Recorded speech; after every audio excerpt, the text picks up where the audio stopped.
Michael Nyman musikagile Britaniarra Gernika Lumon egonda bizitan, atzo Jose Mari Gorroño alkateak karrera egin zion udaletxean. Michael Nyman, konpositore Britaniarra Euskal Herrian da, Bilboko Campos Elíseos antzokian kontzertu eskaintzeko besteak beste.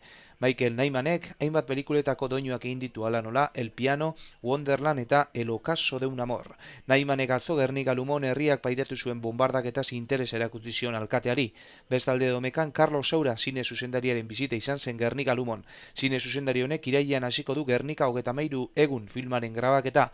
Honetan, protagonista nagusiak izango direlarik Antonio Banderas Picassoren papelean eta Gwyneth Paltrow Dora Maar Picassoren maitalaren papera eginez. Pablo Picassok Gernika kuadroa zelan margotu zuen azalduko da filme honetan. Filmerako lokalizazio lekuak bilatzen ari da Carlos Saura eta horregaitik Gernika Lumon izan zen domekan batzarretxean udal ordezkariekin bilduz. Antza denez, azken egun honetan ere grabazio lanak egin ditzake Saurak. Picassoren tailerra berriz Gernika Lumoko pabilloi batzuetan kokatuko litzateke eskenatoki gisa.